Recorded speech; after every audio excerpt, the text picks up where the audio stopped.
दोस्तों अक्सर होता है कि 12वीं के बाद हम सभी ये चाहते हैं कि एक अच्छे से कॉलेज में या एक अच्छी सी यूनिवर्सिटी में हमारा एडमिशन हो जाए। और जिसके लिए अगर हम पहले बात करें तो बहुत ज़्यादा दिक्कतें होती थी, क्योंकि हर अच्छे कॉलेज में या फिर किसी भी अच्छी यूनिवर्सिटीज़ में अगर आप एडमिशन लेना चाहते थे तो वहाँ पर आपका परसेंटेज कट ऑफ ही लग जाता था 90%, 95% या 98% तक भी जाता था। जैसे कि अगर हम कुछ एग्जाम्पल ले, SRCC कॉलेज दिल्ली यूनिवर्सिटी या हिंदू कॉलेज, इस तरह के एग्जाम्पल जहाँ का कट ऑफ ही 95 तक पहुंच जाता था या 96 98 तक। तो वहाँ पर क्या होता था कि बहुत सारे ऐसे स्टूडेंट होते थे जिनमें टैलेंट भी था और जिनमें ये भी था कि हाँ वो कर सकते हैं, बट परसेंटेज की वजह से वो उन यूनिवर्सिटी या कॉलेज में एडमिशन नहीं ले पाते। तो अब उसको सॉल्यूशन करने के लिए अब भारत सरकार ने क्या किया है कि NTA यानी नेशनल टेस्टिंग एजेंसी, उसके थ्रू एक एग्ज़ाम एंट्रेंस होता है जिसको हम बोलते हैं CUET। CUET होता क्या है और आज CUET के बारे में ही मैं आपको सारी की सारी इन्फॉर्मेशन देने वाला हूँ। बात करते हैं वीडियो की, तो इस वीडियो में मैं आपको क्या क्या बताने वाला हूँ। तो इसमें CUET क्या होता है, उसके बाद होता है कि इसके लिए क्वालिफिकेशन क्या चाहिए, एज लिमिट इसमें आपकी कितनी होती है, एज लिमिट के बाद फिर इसमें होता है कि कोई एंट्रेंस टेस्ट होता है तो किस तरीके से होता है, सिलेबस क्या क्या रहेगा, इसमें आपकी कोई फीस भी जाती है कि CUET एंट्रेंस एग्जाम के लिए। उसके बाद आपका जो है रिजल्ट किस तरीके से आता है, उसके बाद रिजल्ट आने के बाद कॉलेज कौन कौन से हैं जो टॉप यूनिवर्सिटीज़ हैं इंडिया की, या उसके बाद हम लास्ट में बात करें एंट्रेंस एग्जाम क्लियर होने के बाद एडमिशन के बाद आपके पास क्या क्या ऑप्शंस रहते हैं, और अगर CUET के थ्रू आपका उसमें नाम ना आए मेरिट में तो आपके पास क्या क्या ऑप्शन रहते हैं। तो आज की वीडियो में ये सभी चीज़ें मैं आपको एक्सप्लेन करने वाला हूँ। तो चलिए शुरू करते हैं अपनी वीडियो। सबसे पहले हम बात करते हैं CUET। CUET होता क्या है, तो CUET को कुछ लोग बोलते हैं कॉमन यूनिवर्सिटी एंट्रेंस टेस्ट, या फिर इसको बोला जाता है सेंट्रल यूनिवर्सिटी एंट्रेंस टेस्ट। इस एग्ज़ाम के थ्रू आपको एक अच्छी यूनिवर्सिटी में एडमिशन मिल जाता है, और किसी भी सेंट्रल यूनिवर्सिटी में, अगर हम बात करें 45 सेंट्रल यूनिवर्सिटी है इंडिया में, तो उसमें आप एंट्रेंस एग्ज़ाम के थ्रू एडमिशन ले सकते हैं अपनी मन पसंदीदा यूनिवर्सिटी में। बात करते हैं कैसे होगा, तो उसमें ये रहता है कि आपका एक एंट्रेंस टेस्ट होता है जिसको NTA करवाता है। NTA यानी नेशनल टेस्टिंग एजेंसी, जो ये एग्ज़ाम कंडक्ट करवाती है। उसके बाद ये ऑनलाइन एग्ज़ाम होता है जिसके थ्रू आप अपनी यूनिवर्सिटी को सेलेक्ट कर पाते हैं, अगर उसमें आपका एंट्रेंस टेस्ट में आपके नंबर अच्छे आते हैं, मेरिट बेस पे उसमें होता है। नंबर 2 पे बात करते हैं, इसके लिए आपको क्वालिफिकेशन क्या चाहिए। तो अगर आप भी CUET का एग्ज़ाम देने जा रहे हैं तो इसकी जो क्वालिफिकेशन होती है वो क्वालिफिकेशन आपका 12th पास होना चाहिए। फिर बात करते हैं क्या मेरे लिए कोई एज लिमिट भी है, यानी कि अगर मैं 12th 2 साल पहले, 3 साल पहले, 5 साल पहले कर चुका हूँ तो भी क्या मैं CUET का एंट्रेंस एग्ज़ाम दे सकता हूँ। तो इसमें कोई भी एज लिमिट नहीं है। तो इससे क्या होता है कि हाँ आप इसका एंट्रेंस एग्ज़ाम कभी भी दे सकते हैं। बात करते हैं फ़ीस की। एंट्रेंस एग्ज़ाम जब हम दे रहे हैं तो उसकी क्या कोई फ़ीस भी कटेगी, तो अगर हम जनरल कैटेगरी की बात करें तो 650 रुपये उसकी फ़ीस होती है। अगर हम SC कैटेगरी की बात करें तो 600 रुपये उसकी फ़ीस होती है। ST की बात करें तो ST की फ़ीस जो होती है उसमें 550 रुपये होती है।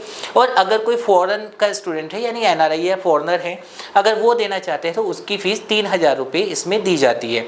अब बात करते हैं इसका एग्ज़ाम होता कैसे है। तो जैसे कि मैंने आपको पहले ही बताया था कि इसका एग्ज़ाम ऑनलाइन होता है, लेकिन ऑनलाइन में भी किस तरीके से होता है, तो ये 3 पार्ट में डिवाइड रहता है। 3 पार्ट में पहला पार्ट होता है आपका लैंग्वेज का। लैंग्वेज में हिंदी और इंग्लिश ही होती है, जिसमें कि आप कोई भी एक नेशनल लैंग्वेज में आप इसको दे सकते हैं।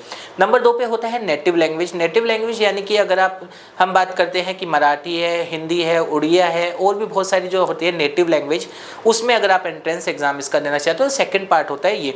और थर्ड होता है आपका हमेशा जो आप मेन स्ट्रीम से हैं, जैसे कि अगर आप कॉमर्स बैकग्राउंड के हैं तो जो आपका कॉमर्स डोमेन था उसके अकॉर्डिंग आपका क्वेश्चंस होंगे।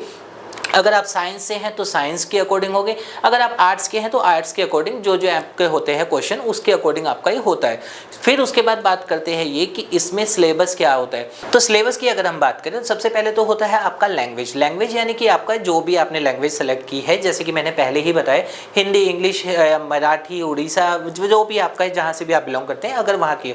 नंबर 2 पे होता है डोमेन स्पेसिफिक। डोमेन स्पेसिफिक यानी कि जो आपने डोमेन के अकॉर्डिंग आपका आर्ट्स, कॉमर्स, साइंस जो मैंने बताया था, उसमें आपको 75 क्वेश्चंस होते हैं। 75 क्वेश्चंस आपको देने होते हैं, 5 मार्क्स का हर क्वेश्चन आपका होता है, और जिसमें कि ये रहता है कि अगर आपका कोई आंसर आप रॉन्ग करते हैं तो नेगेटिव मार्किंग भी होती है। नेगेटिव मार्किंग में सिर्फ 1 नंबर आपका कटता है, यानी कि अगर आपने कोई क्वेश्चन गलत किया तो उसकी नेगेटिव मार्किंग भी उसमें रहती है। और थर्ड नंबर पे आता है जनरल टेस्ट। जनरल टेस्ट में आपका जीके हो गया, उसका आपका जनरल मेंटल हेल्थ हो गया, उसके बाद आपका करंट अफेयर्स हो गया, इस तरह के जो होते हैं वो आपका इसमें आता है। अगर मैं आपको सजेस्ट करना चाहूँ तो एनसीईआरटी की बुक्स बेस्ट होती है। अगर आप सीयूईटी का एग्जाम देने जा रहे हैं तो एनसीईआरटी की बुक से अगर आप तैयारी करेंगे तो आपको ज़्यादा बेनिफिट होगा और आपकी जो है परसेंटेज भी उसमें अच्छी आ जाती है, यानी कि क्लियर करना आपको ईजी हो जाता है एनसीईआरटी की बुक्स के थ्रू। इसके बाद बात करते हैं कि हाँ, इसमें टॉप यूनिवर्सिटीज़ कौन कौन सी होती है, यानी कि अगर मेरा इसमें आ चुका है और मेरे को अब यूनिवर्सिटी अलॉट हो रही है तो कौन कौन सी ऐसी यूनिवर्सिटी जो कि टॉप यूनिवर्सिटीज़ में आती है, तो मैं आपको बता देता हूँ। टॉप यूनिवर्सिटीज़ में इसमें University of Allahabad, Jawaharlal Nehru University New Delhi, Banaras Hindu University Uttar Pradesh, Jamia Millia Islamia New Delhi, University of Hyderabad Telangana, Aligarh Muslim University Uttar Pradesh, University of Delhi, Tezpur University Assam, Pondicherry University Pondicherry, North Eastern Hill University Meghalaya, Vishwa Bharati university waste Bengal. तो दोस्तों ये तो थी कुछ यूनिवर्सिटीज़ जो कि इसमें होता है कि टॉप यूनिवर्सिटीज़ में आती है। अब बात करते हैं ये कि इसमें आपको अगर आपका नंबर आ जाता है उसके बाद आप क्या करें, तो आप यहाँ से किसी भी यूनिवर्सिटी से अपना ग्रेजुएशन करने के बाद और अच्छी गवर्नमेंट जॉब के लिए तैयारी करते हैं, तो वहाँ पर आपकी परसेंटेज और आपके एक एंट्रेंस एग्जाम के थ्रू कि आप ऑलरेडी गवर्नमेंट यूनिवर्सिटी से पास आउट हैं तो आपकी जो है एलिजिबिलिटी उसमें बढ़ जाती है। और दूसरा एक होता है कि इन यूनिवर्सिटी में एजुकेशन का लेवल भी इतना अच्छा है कि यहाँ से पास आउट होने के बाद आपको अपॉर्चुनिटी भी बहुत सारी मिल जाती है। अब जैसे कि मैंने वीडियो के शुरू में ही कहा था, मान के चलते हैं आपका सीयूईटी के थ्रू एंट्रेंस एग्जाम में भी आपका नंबर नहीं आता है, यानी कि आपको इन यूनिवर्सिटीज़ में एडमिशन नहीं मिलता है, तो आप क्या कर सकते हैं दोस्तों। अगर हम इन सेंट्रल यूनिवर्सिटी की बात छोड़ दें कि 45 या अराउंड 46 हैं, जो अगर हम इन सेंट्रल यूनिवर्सिटी को भी छोड़ दें तो इंडिया में लगभग 1200 से 1800 यूनिवर्सिटीज़ हैं जो कि यूनिवर्सिटी प्राइवेट मोड पर, डिस्टेंस मोड पर आपको अलग अलग लेवल पर आपका ग्रेजुएशन करवाती है।